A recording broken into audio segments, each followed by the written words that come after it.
मित्रांनो, आजच्या व्हिडिओमध्ये आपण तिसरा चॅप्टर जो आहे आपला चालू घडामोडीतील तिसरा चॅप्टर तो आपण बघणार आहे. चॅप्टरचं नाव आहे अहवाल आणि निर्देशांक. हा आपला सिरीजमधला तो तिसरा चॅप्टर असेल. ह्याच्या आधी आपण 2 चॅप्टर बनवलेले आहेत. तर सिम्प्लिफाईड हे पुस्तक जे आहे त्याचा आपण यूज करत आहे आपल्या परीक्षेसाठी ह्या व्हिडिओसाठी.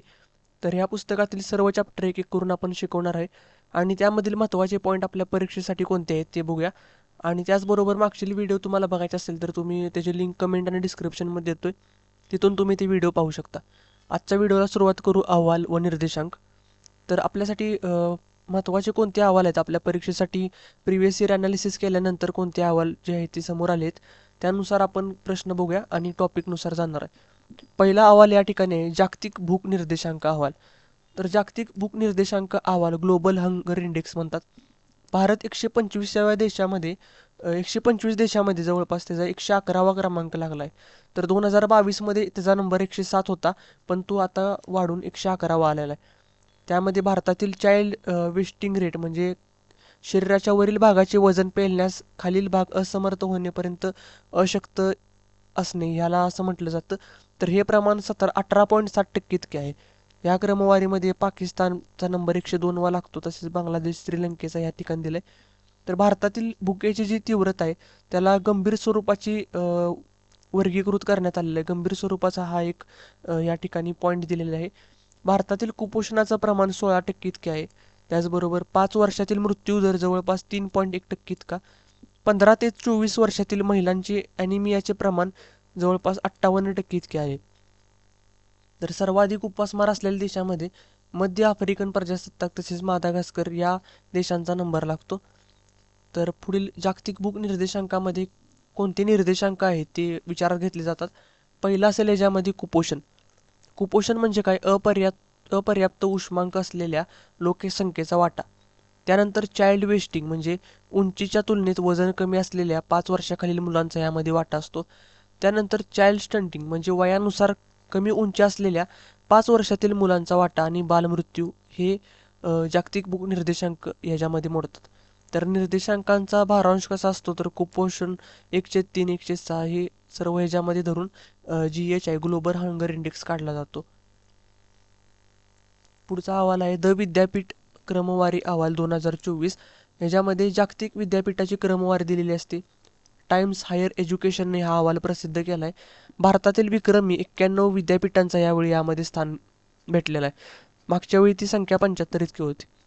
तर या यादीमध्ये विद्यापीठाच्या संख्येनुसार भारत जो आहे तो जगातील 4थ्या क्रमांकाचा देश आहे. बेंगलोर स्थित असलेले इंडियन इन्स्टिट्यूट ऑफ सायन्स याने 2017 नंतर प्रथमच जवळपास 250च्या विद्यापीठाच्या यादीमध्ये स्थान मिळवले. तर पहिल्या 5 ह्याच्यामध्ये बघितला तर ऑक्सफर्ड विद्यापीठ ब्रिटन या ठिकाणी आहे, त्याचा पहिला नंबर लागतो. तर हे तुम्ही बघून घ्या. भारतातील आपण बघूया महत्त्वाचे IISc बेंगलोर जे आपण मगाशी बघितलं. त्यानंतर अण्णा विद्यापीठाचा नंबर आहे. त्यानंतर जामिया मिलिया इस्लामिया महात्मा गांधी विद्यापीठ यांचा नंबर भारताच्या पहिल्या 5 विद्यापीठामध्ये संस्थांमध्ये आहे. नंतर लघुसिंचन योजनांची गणना अहवाल या ठिकाणी दिला आहे. कोणत्या राज्यामध्ये किती आहेत आपल्याला याच्यावरती प्रश्न आला होता कंबाईनच्या परीक्षेला. तर राजस्थान मध्य प्रदेशवरती विचारलं जातं. जर सर्वाधिक लघुसिंचन योजना बघितल्या तर त्या उत्तर प्रदेशामध्ये येतात. त्यानंतर महाराष्ट्राचा नंबर लागतो. सर्वाधिक भूजल योजनामध्ये उत्तर प्रदेश 1 नंबरला आहे, 2 नंबरला महाराष्ट्र. पण सर्वाधिक भूपृष्ठ जल म्हणजे सरफेस वॉटर ज्या ठिकाणी योजना राबवल्या जातात त्यामध्ये महाराष्ट्राचा नंबर पहिला येतो, परत कर्नाटक आहे. तर महाराष्ट्रामध्ये बघितलं तर जवळपास सर्वाधिक जास्त वाटा जो आहे 35% इतका विहिरीद्वारे पाण्याचा आहे. त्यानंतर खोल नलिका असतील, मध्यम नलिका असतील, उथळ नलिका ह्याचे प्रमाण यामध्ये दिलेलं आहे. पाय चार्टमध्ये तुम्ही वाचून घ्या. सर्वाधिक विहिरी जर बघितल्या तर महाराष्ट्रामध्ये आहेत, त्यानंतर तमिळनाडूचा नंबर लागतो. तर ह्या सर्व गोष्टी यांनी दिल्या आहेत. मध्यम नलिका किंवा खोल नलिका कुठे आहेत. महाराष्ट्राच्या बाबतीत बघितलं तर सर्वाधिक विहिरी महाराष्ट्रामध्ये येतात, त्यानंतर तमिळनाडू मध्य प्रदेशचा नंबर आहे. स्वच्छ वायू सर्वेक्षण अहवाल जो आहे सादर केला. तर भोपाळ हे अतिशय स्वच्छ व वायू असलेले या ठिकाणी सर्वेक्षणाद्वारे देशामध्ये पहिला क्रमांक भेटलेला आहे त्याला. त्यावेळी वन आणि हवामान मंत्री जे होते ते भूपेंद्र यादव यांनी हे जाहीर केलं होतं. पुढे QS विद्यापीठाची क्रमवारी जाहीर केलेली आहे. ब्रिटन स्थित असलेली ही एक संस्था आहे. तर IIT बॉम्बेने यावेळी IIT मुंबईने प्रथमच पहिल्या 250 विद्यापीठामध्ये संस्थांमध्ये जे आहे ते स्थान पटकवले. तर IIT मुंबईने यावेळी 23 स्थानांची झेप घेत जवळपास 149वे स्थान पटकवले. तर IIT मुंबई असेल, त्यानंतर IIT दिल्ली, बेंगळूर IISc, त्यानंतर कानपूर मद्रासचा या ठिकाणी नंबर लागतो. तर 500 विद्यापीठांच्या संस्थांच्या यादीमध्ये भारतातील 45 विद्यापीठे असून आशियातील सर्वात जास्त विद्यापीठे चीनची आहेत. त्यानंतर जपानचा नंबर लागतो आणि भारताचा तिसरा नंबर यामध्ये. पहिल्या 5 संस्थांमध्ये Manchester institute of technology MIT America याचा नंबर आहे. राष्ट्रीय संख्यात्मक क्रमवारी आराखडा जाहीर केला आहे. IIT मद्रासने 5व्यांदा देशातील अव्वल स्थानाची शैक्षणिक संस्था असलेली हिला क्रमवारी भेटलेली आहे. तर यामध्ये IITचा नंबर लागतो. तर जवळपास या 13 श्रेणीमध्ये याला स्थान दिलेलं असतं, जसं की महाविद्यालय, अभियांत्रिकी, व्यवस्थापन, फार्मसी, कायदा वगैरे. तर समग्र क्रमवारी बघितली तर IIT मद्रास तमिळनाडूमधील हिला सलग अवॉर्ड भेटलेला आहे मद्रास. त्यानंतर IISc बेंगलोर आणि दिल्लीचा नंबर लागतो. पुढे जाऊन निर्यात सज्जता निर्देशांक, यामध्ये आपल्याला प्रश्न येत नाही, तुम्ही नंतर एक्सपोर्टची वाचून घ्या माहिती. पुढचा आपण बघूया. नीती आयोगाचा MPI जाहीर झालाय.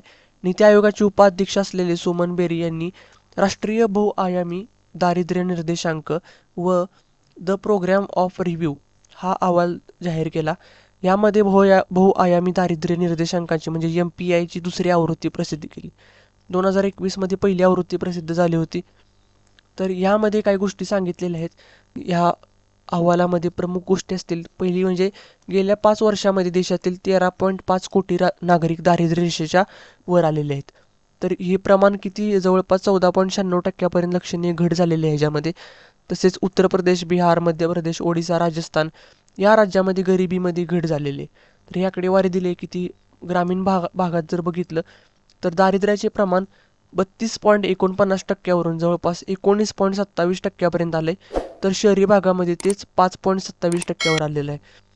जागतिक बहुआयामी गरीब निर्देशांक म्हणजेच MPI त्याला म्हणतात, मल्टीनॅशनल पॉवर्टी इंडेक्स जाहीर करणारी संस्था जी आहे ती UNDP म्हणजे संयुक्त राष्ट्र विकास कार्यक्रम आणि ऑक्सफर्ड गरिबी आणि मानव विकास उपक्रम हे जाहीर करत असते. तर 15 वर्षाच्या कालावधीत जवळपास भारताने 51.5 कोटी भारतीय नागरिक जे आहेत ते दारिद्र्य रेषेच्या बाहेर आल्याचे स्पष्ट केले. तर भारताबद्दल यामध्ये प्रमुख मुद्दे दिलेले आहेत. गरीब असणाऱ्या भारतीयांची संख्या 2005-06 साली ती 64.5 कोटी होती, ती मात्र आता 23 कोटी इतकी झालेली. तसेच गरिबीचे प्रमाण 16.4%पर्यंत घटलेले आहे. तर बाकीच्या काही गोष्टी असतील जसं की बालमृत्यूचे प्रमाण असेल, स्वयंपाकाच्या इंधनाबद्दल, तसेच मूलभूत सोयीसुविधा, स्वच्छतेच्या बाबतीत, पेयजलापासून तसेच वीज जोडणी आणि घराच्या बाबतीचे प्रमाण. जागतिक स्थिती बघितली तर सगळ्यात जास्त उपसहारा आफ्रिका व दक्षिण आफ्रिकेमध्ये एकूण गरिबीच्या 5% गरीब या देशामध्येच राहतात. तर ह्यामध्ये या निर्देशांकामध्ये काय ठरवलं आहे भारताच्या बाबतीत, तर एका दिवसाचे उत्पन्न 2.15 अमेरिकी डॉलरपेक्षा म्हणजे साधारणपणे 170 रुपयापेक्षा कमी असणाऱ्या व्यक्तीला दारिद्र्य रेषेखाली गणले जाते. तर UNDP आणि Oxford poverty human development initiative यांनी हे जाहीर केले. तर त्यामध्ये जवळपास 3 आयाम असतात आणि 10 निर्देशांकांचा वापर केला जातो. 3 आयामामध्ये पहिला आरोग्य असेल, शिक्षण, राहणीमान याचा नंबर लागतो. तर निर्देशांक कोणते आहे तर पोषण महत्त्वाचा निर्देशांक आहे. त्यानंतर बालमृत्यू, शालेय शिक्षणाचे वर्ष, शाळेतील उपस्थिती, स्वयंपाक, इंधन, स्वच्छता, पेयजल, विद्युत, घर आणि मालमत्ता याचा यामध्ये निर्देशांकामध्ये वापर केला जातो. भारतात सर्वाधिक लोकसंख्येचा देश आता ठरलेला आहे. चीनला मागे टाकून भारत 2023च्या मध्यापर्यंत सांगितलं होतं, ते आता झालेलं पण आहे की जगातील सर्वाधिक लोकसंख्या असलेला देश बनणार आहे. चीनची लोकसंख्या 142.57 होती आणि भारताची लोकसंख्या 142.86 कोटीपर्यंत पोहोचण्याचा अहवाल या ठिकाणी state of world population report 2023ने सांगितलं. अंदाजे 34 कोटी लोकसंख्येसह अमेरिका जगातील तिसरा देश आहे, भारत, चीन आणि त्यानंतर. तर केरळ आणि पंजाबमध्ये वृद्धांची लोकसंख्या सर्वाधिक आहे. तसेच बिहार आणि उत्तर प्रदेशमध्ये तरुणांची मोठ्या प्रमाणात संख्या आहे. तर पुरुषांचे सरासरी वयोमान 71 वर्ष असेल आणि महिलांचे 74 वर्ष इतके आहे. बाकीच्या गोष्टी दिल्या आहेत जसं की आपल्याला परीक्षेला महत्त्वाचे आहेत ते आपण बघू. 0 ते 14 वयोगटामध्ये जवळपास 25% लोकसंख्या आहे. 15 ते 64मध्ये जवळपास 68% इतकी लोकसंख्या 15 ते 64 वयोगटामध्ये. सर्वाधिक लोकसंख्या असलेल्या देशामध्ये भारताचा नंबर पहिला आहे. अमेरिकेनंतर इंडोनेशिया आणि पाकिस्तानचा नंबर लागतो. तर जलसाठ्यासाठी निष्कर्ष यामध्ये दिलेत. जसं की आपण मगाशी बघितलं होतं, आणि एकदा बघू एक डीपमध्ये दिले यांनी. तर मुख्य निर्देशांक काय सांगतो, तर भारतामध्ये सर्वाधिक जास्त कोणते क्षेत्र आहे, तर पाणवट्याद्वारे सर्वाधिक यामध्ये आपल्याला जलाशयाची मोजणी केली जाते. पाणवट्यानंतर तलाव असतील, त्यानंतर जलाशय, त्यानंतर संवर्धन योजना, सरोवरे आणि अन्य गोष्टी आहेत. तर पश्चिम बंगालची मधील जो जिल्हा आहे दक्षिण परगणा, यामध्ये जवळपास सर्वाधिक जलसंस्था उपलब्ध आहेत. देशामध्ये सर्वाधिक पाणवठे व जलाशय पश्चिम बंगालमध्ये असतील, तलाव आंध्र प्रदेशामध्ये आणि संवर्धन योजना बघितल्या तर त्या महाराष्ट्रामध्ये आहेत. सर्वाधिक जलसंस्था पश्चिम बंगाल, उत्तर प्रदेश या 2 राज्यामध्ये आहेत. तर जलसंवर्धनाच्या बाबतीमध्ये योजनांच्या अंमलबजावणीमध्ये महाराष्ट्र हा आघाडीवरती असलेला राज्य आहे. तर सर्वात कमी जलसंस्था असलेला सिक्कीम असेल आणि अतिक्रमणामुळे नष्ट झालेल्या जलसंस्थांमध्ये उत्तर प्रदेश हा राज्य येतो. हँडली पासपोर्ट इंडेक्स अहवाल जाहीर झाला 2023चा. तर 2023मध्ये भारत 80व्या क्रमांकावरती आहे. तर जवळपास भारताला 57 देशामध्ये विजामुक्त प्रवेश मिळतो आणि भारतातील नागरिकांना जगातील 177 गत व्यवस्थापनामध्ये प्रवेश देण्याची विजाची आवश्यकता आहे. तर सर्वाधिक पॉवरफुल विजा कोणत्या देशाचा असेल तर तो सिंगापूरचा आहे. सिंगापूरचा पासपोर्ट हा जगातील सर्वात शक्तिशाली पासपोर्ट म्हणून गणला जातो. जानेवारी 2023मध्ये झालेल्या निर्देशांकात भारताचा 85व्या स्थानी भारताचा नंबर यामध्ये लागतो. तर अमेरिका 8व्या स्थानावरती आहे. सिंगापूरनंतर जर्मनी, इटलीचा नंबर आहे. पुढे लीड्स 2023चा अहवाल देखील जाहीर झाला आहे, आपण तो नाही घ्यायचा. पुढचा आहे संक्षिप्त अहवाल व निर्देशांक. तर आपण एक एक गोष्ट आता बघणार आहे, ती शॉर्ट फॉर्ममध्ये असेल, जे की परीक्षेच्या दृष्टीने महत्त्वाचे असेल. मला असे वाटतंय त्यानुसार मी घेतोय. बाकी तुम्हाला ही PDF जी आहे ती सेंड करत आहे मी, तिथून तुम्ही रीड करू शकता. याची PDF तुम्हाला टेलिग्रामवरती भेटेल, तिथून घ्या तुम्ही. भारतातील कोळशाच्या मागणीत वाढ झाली. जगातील दुसऱ्या क्रमांकाचा सर्वात मोठा ग्राहक असलेला भारतातील कोळशाची मागणी 2026 पर्यंत जवळपास 3.5% वाढून जवळपास 1397 दशलक्ष टनावरती पोचण्याची अपेक्षा आहे. पुढे क्वालिटी ऑफ लिव्हिंग इंडेक्स जाहीर झाला आहे. क्वालिटी ऑफ लिव्हिंग इंडेक्समध्ये बघितलं तर यामध्ये 2023नुसार हैदराबादनंतर पुण्यात भारतातील दुसऱ्या क्रमांकाची सर्वोत्तम जीवन गुणवत्ता आहे, असं त्यांनी म्हटलं निर्देशांकानुसार. पुढचा पंतप्रधान मोदी जे आहेत ते सर्वात लोकप्रिय नेते आहेत. मॉर्निंग कन्सल्ट यांनी जाहीर केलेल्या आकडेवारीनुसार पंतप्रधान नरेंद्र मोदी यांनी 76% मान्यतेसह जगातील सर्वात लोकप्रिय नेते म्हणून त्यांना अव्वल स्थान मिळाले.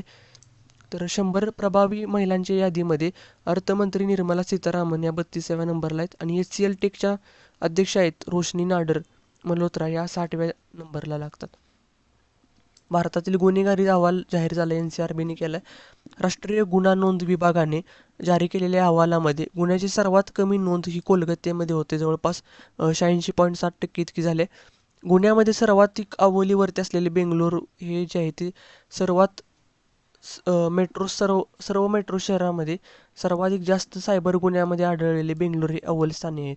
तर उत्तर प्रदेश जो आहे तो सर्वाधिक गुन्हेगारीमध्ये आहे. तर महाराष्ट्राचा नंबर उत्तर प्रदेश नंतर लगेच दुसऱ्या क्रमांकावरती लागतो. पुढील महत्त्वाचे पॉईंट आहे WHO जागतिक TB अहवाल जो आहे तो जाहीर झाला आहे. जगभरात 2022मध्ये जवळपास 75 लाख लोकांनी क्षयरोग असल्याचे निदान झाले. त्या क्षयरोगाच्या निदानापैकी यामध्ये या आजारामुळे होणाऱ्या मृत्यूंची संख्या ही जवळपास COVID-19 नंतर जगातील दुसऱ्या क्रमांकाची संख्या आहे. भारतात TBचे सर्वाधिक रुग्ण आढळलेले जगातील. तर 24.22 लाख TBच्या रुग्णांची नोंद 2022मध्ये झाली. तर केवळ भारत, इंडोनेशिया आणि फिलिपिन्समध्ये TBचे सर्वाधिक रुग्ण आहेत या 3 देशामध्ये. पुढे दानशूर व्यक्तींची यादी 2023ची यादी झाली. हुरून इंडिया यांनी जाहीर केलेली ही यादी जी आहे परोपकारी यादी, तर 2023मध्ये HCL टेक्नॉलॉजीचे संस्थापक जे आहेत ते शिव नाडर यांची सर्वाधिक दानशूर व्यक्ती म्हणून नेमणूक झाले. तर शिव नाडर यांनी जवळपास 2042 कोटी जे आहेत ते दान केलेले आहेत. HCL टेकचे ते संस्थापक आहेत. त्यानंतर अजिम प्रेमजी असतील विप्रोचे संस्थापक आणि मुकेश अंबानींचा नंबर लागतो. भारतातील रस्ते अपघात रिपोर्ट यामध्ये सर्वाधिक अपघातामध्ये तमिळनाडू जे आहे ते पहिल्या स्थानावरती आले. त्यानंतर मध्य प्रदेश आणि केरळचा क्रमांक आहे. तर सर्वाधिक मृत्यू झालेल्या राज्यामध्ये उत्तर प्रदेश पहिल्या क्रमांकावरती. Speed taste global index J की ओकला हे जे आहे ते इंटरनेटची स्पीड तपासत असतं. तर भारत जो आहे तो 48व्या क्रमांकावरती आहे स्पीडच्या बाबतीत आणि 210.89 MBPS सह संयुक्त अरब इमिरात हे पहिल्या स्थानी या ठिकाणी आहे स्पीड टेस्टमध्ये इंटरनेटच्या. पुढचं आहे सर्वात महागड्या शहरांची यादी जाहीर झाली. त्यामध्ये मुंबई जे आहे ते देशातील सर्वात महागडे शहर आहे. या यादीतील भारतीय शहरे जर बघितलं तर मुंबई असेल 147व्या क्रमांकावरती, नवी दिल्ली 169च्या, त्यानंतर चेन्नई, बेंगलोर, कोलकाताचा नंबर लागतो. जगातील सर्वात महाग शहरे हाँगकाँग आहे, त्यानंतर सिंगापूर ह्या नंबर लागतो. तर बाकीच्या गोष्टी त्या रीड करा तुम्ही. पुढचा असेल भारत हा जो आहे तो 8वा सर्वाधिक प्रदूषित देश आहे वर्ल्ड एअर क्वालिटी रिपोर्टने जारी केलेल्यानुसार. तर पाकिस्तानचे लाहोर हे जगातील सर्वात प्रदूषित शहर असून सर्वाधिक प्रदूषित देशामध्ये भारताचा नंबर 8वा क्रमांकावर लागतो. तर चाड हा जगातील सर्वात प्रदूषित देशामध्ये येतो.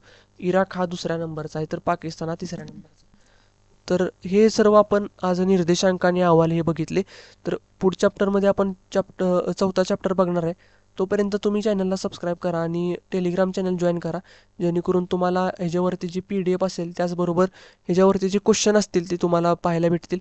पुस्तकाची लिंक आणि टेलिग्रामची लिंक जी मी कमेंटमध्ये देतो आहे त्याचबरोबर डिस्क्रिप्शनमध्ये देतो आहे, तिथून तुम्ही बघा आणि